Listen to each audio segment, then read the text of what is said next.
Hello everybody and welcome to Tuesday Newsday. Today the new Living World patch and update for Guild Wars 2 came out. I'm here to talk about some of the changes. Now you guys know me, okay? You know that I am not the biggest fan of the Sylvari, and a lot of people aren't their biggest fans. ArenaNet's had a fair amount of criticism ever since this Morgemoth arc started, even held back during Season 1, that they focus a little bit too much on the Sylvari. However, this patch has really made me realize they've started to grow on me quite a lot. Speculation before this patch came out from many members of the community seemed to be bang on. Based on the trailer, this patch we do in fact sort of go back in time and experience some moments of Kaith's storied past. Moments of her past that we have never really heard about before. It is a good patch, and it's pretty magical, actually, when you finally get into the story and you start experiencing these early moments of what it was like to be the firstborn around the time that the secondborn were being birthed from the Pale Tree. Now, I'm not going to spoil what we learned during this patch or anything major. I will just say it has shocked me how much I really enjoyed hanging around at the Pale Tree, especially if you already like Sylvari. If you play a Sylvari character, I think this patch is actually going to be a really enjoyable one for you guys. Fortunately as well, unlike last Living World patch, which was definitely on the short side, this one is back up to our regular length. A length that if you stop to smell the roses, you take your time while playing the patch, will feel pretty satisfactory to at least get through the Living World chapter. And again, of course, this does not include all the additional stuff that goes on outside of the story itself. So let's talk about the story a little bit. I'll give you guys just my overall sum up of it without actually talking about the events of the plot. First of all, I'll say there were about 3 proper instances for us to play. 4, including one where there was just a lot of talking, but no alternate achievements and challenges to go through once you've completed it the first time. So we have 4 different missions. Each of them do shed some very interesting light on Kaith. The story does, now I don't want to overhype this, I don't want to make this sound like it's some huge thing, okay? But I will say the story does go to one of the darkest places it's been, the franchise has been since the start of Guild Wars 2, I would say. They often don't do very dark stuff. It's nearly always just, hey, good and evil, and you play a serious goody two-shoes, right? Well, this patch, you know, you do some kind of interesting things, and it's nothing incredibly mind-blowing, but it definitely is a really good step in the right direction for me as someone who wants very dark stories and very, you know, grey stories. It's interesting. Of course, the setup of this story is that we're playing as Kaith a long time ago. For those of you who don't really follow the story, she used to be in love with who is now the leader of the Nightmare Court, who are very evil, enact torture upon many living creatures, and so forth. So basically, we're hanging around with someone who is ultimately going to turn out to be very evil, except we're all buddy-buddy with them. And so this is where some of that intrigue comes from, especially the events that just sort of explode forward in really quite a nasty way. That totally, if this was just you, the player character, doing it, you'd never see this happen in the plot at all. So that was pretty cool and something I very much enjoyed about the plot. In general, it was great for a bit of lore. I do think they may have messed up a little. In general, I'd say ArenaNet's quite good, and they haven't retconned too much in the story. They haven't messed up. Normally, they're pretty solid. However, before this patch came out, we had heard that Rhiannoc, one of the firstborn Sylvari, was the first ever Sylvari to die, and I think this patch contradicts that. Maybe they can get away with it. Maybe this information we've heard was really, oh, the very firstborn to die was Rhiannoc, but some other Sylvari had died before that happened or something. Maybe they can weasel their way out. But that was the only thing that I saw that was really inconsistent. There's a lot of faces that appear in this story, people we've come to know throughout the Living World, not just Sylvari either, that I guess you don't ever really think about when they were born or what they were doing many years ago. You know, we're talking like 20 years ago or so now. You don't really think about what those Sylvari were doing. But there are characters like Kanak and Scarlet, or Kiara as all the other Sylvari are calling her, that gives you some interesting perspectives. I was also personally very happy to see Cadian was in this patch. Cadian being a really badass Sylvari that founded the Nightmare Courts. Probably one of my favourite short stories ArenaNet ever did was about him and how there were all these moral inconsistencies with the tablet and how he ultimately stepped away from that path. This was a really interesting character, and then when Guild Wars 2 finally launched, he had like 2 seconds in a dungeon before we, the player, just randomly kill him like he's some trash mob. It was horrible. One of the worst things I think they've ever done in the writing for this game, but he appeared in the patch, and so this makes up for it just a little bit, so that was quite nice. Anyway, so again, because I'm a bit borderline on spoiler territory here, so let's talk more mechanically about what goes on. We are playing as Kaith in this patch, and so we get a completely new set of skills. As ever with stuff like this, I feel like they can draw a bit of criticism because people want to play their characters, right? They want to, you know, you spend so long working on your engineer, getting all your nice stuff, you've been working on your sinister stats or whatever, and now suddenly you're being told, oh yeah, you get to play this living world thing, but you're not actually doing any of those things you've been working for in game, right? None of your armor is visible, none of that stuff matters. But for me, considering this is just one patch out of many, many, many patches that have already come and will be to come, I don't mind that we have one patch where they do something kind of interesting and we get to roleplay sort of as a different character. And it's not like they just slap random thief skills on you either. You have completely unique main hand abilities that are dagger themed. You know, one of them's a little bit like Heartseeker but super overpowered. One of them's a little bit like Death Blossom but super overpowered. You know, it feels very thiefy, but they are totally new skills with their own icons and so forth. Same with utilities too. You get a bunch of new utility skills and it feels very satisfying to play as Kaith. The only other thing that really annoys me with stuff like this, when it's overdone, is constantly, and maybe this is just because I'm becoming a bit of an old fart, but constantly having to relearn skill bars. I specifically remember last year during Season 1, when the Zephyrite first appeared and we first got to go to the Bazaar of the Four Winds, I actually didn't play one of those activities they released, and to this date I haven't played that activity because I was just getting a little bit tired, a bit frustrated of learning all these new skill bars all the time because they so heavily did that last year with, you know, every single event that came out, like Halloween came out, Winter's Day came out, they had multiple mini games with all this stuff going on. I feel like it's been sufficient of a break though, that this was fun, it was cool to look at what Kaith can do, it was cool to feel stupidly overpowered, and the mechanics were fairly robust. Being a thief, there's a lot of stealthy gameplay here too. Gameplay that has not existed in Guild Wars 2 so far. Yes, what we speculated from the trailers, where you have these like vision boxes from Asura that you are up against during one of the missions. This is exactly how you think it would work. If you are in these vision boxes while doing specific things, they will see you, you will get caught, and you know, fail achievements or whatever, or things will become a little bit more difficult for you your first time through, and it's done very well. I think stealth gameplay is kind of hard to nail, especially when you're trying to slot it into a huge MMO like this, right? But everything about the missions felt satisfying, and it was not clunky at all, which was my fear.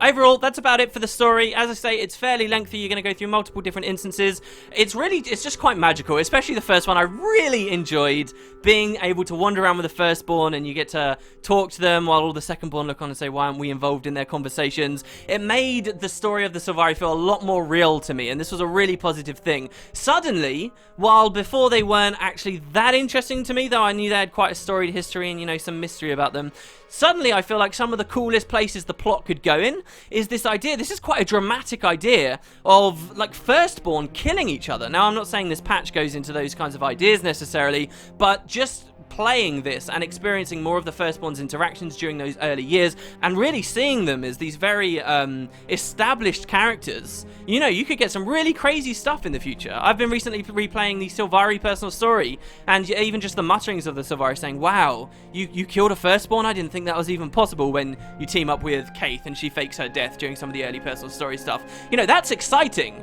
And suddenly, I'm excited about the Sylvari. What can I say? Maybe you guys won't have the same experience of the patch, but that's what it's mostly focusing on, so I would hope you would. There are, as ever, these very cool little moments where you do all this stuff and you're focused very heavily on the Sylvari and everything going on with the firstborn, and then your vision ends and you're with Marjorie Delacroix of Divinity's Reach, and those are the moments I live for in the story, where you get really invested in one specific area of a universe, and then suddenly you remember, oh god, yeah, the humans and all this other stuff, and you just realize there's this wealth of information and cool stuff in the universe, you know, and then you find yourself out with the war effort, hanging around near where the Pact are and the Pact base, and what they're doing while you're off on your own little mission to do with this egg and tracking down Kaith. It's cool. Anyway, before I ramble about that too much, let's talk about some other stuff with the patch beyond the story. There are some new areas once again in the Silver Wastes. A bit more substantial, I would say, than the kind of Pac-Man labyrinthy area that we got last patch, and unfortunately I couldn't even look at on stage last time, if you remember. Well, this time there are two significant new northern areas we can go to. The first of them is, you guys might remember, in the northeast of the Silver Wastes there was a locked gate, and behind it you could see some kind of like bandity Skrit looking area. We also had mysterious Skrit around in on some of the cliff tops, and it seemed like Skrit were going to get involved in the story. Idea is that this patch, the Skrit were originally, you know, kind of frightened of us or whatever, but now that they've seen that we're fighting Mordrum, they decided, yeah, we're gonna help you guys out. So there's now a Skrit ambassador in Camp Resolve, and the Skrit have opened up their Skrit tunnels to us as kind of like a fast travel system for the Silver Waste. Now remember, there aren't really many waypoints in the Silver Waste, so a fast travel system is actually quite nice. If you help these Skrit out in this new area beyond the gate that has now become accessible to us, they have bandits assaulting them, so you can fight bandits, kill them, and then this will win you the favor of the Skrit to unlock this map-wide mechanic. I will mention as well, while you're playing the story, it is required for you to use these Skrit tunnels, so one thing I do appreciate, now one of my biggest criticisms for the personal story was that it was always just instance. They never bled the plot out into the regular world, you know, where you just talk to NPCs around. I do appreciate that they are still doing that, at least a little bit in these current Living World patches, and most importantly, you might find that if the favor of the Skrit has not been earned in the Silver Waste, while you're playing through the plot for the first time, you will actually end up just in the open world, talking to various members of the Pact at Camp Resolve, and then ultimately helping the Skrit out. And this was really fun for me. They got criticized last year in Living World. Do you remember they had a patch where they just made us go back and do vanilla events to sort of encourage this blending of personal story style instancing and open world stuff? Well, they're doing that again this patch, except maybe we don't have to be angry this time because they're new events anyway, right? So you get to do these new events with these Skrit behind that gate. Just as a bit of an append record, there is also another place deep underground below this Skrit bandit area that I at first thought was sealed off. However, you should have been seeing substantial footage of it in the background. This place is huge! There's like a giant cave, a massive underground, upside-down ship, Skrit plans, unbelievable stuff. I've barely had a chance to explore that area fully, but I predict it's where a bunch of golden badges are. We'll have to see. It's crazy. All of these things are just overlapping and building into the meta each patch, and that's something I really enjoy. So that's one area that they've added. Once you do actually have access to all of these Skrit holes, and you'll be required to do this for the story, you can go down a very specific one that will take you north of the Northern Silver Waste to a place known as the Far Silver Wastes. The Far Silver Waste doesn't seem to have too much. It's got a Vista up there. It's got a skill point up there. Mostly, I think you're just going to be going there for the story so far. I won't spoil exactly what went on up there for the story. You guys will see that for yourselves. But if you go out there in the open world, you will find some interesting things. I believe there's a new variety of enemy. These are spotted giant beetles. There should be footage of that going on.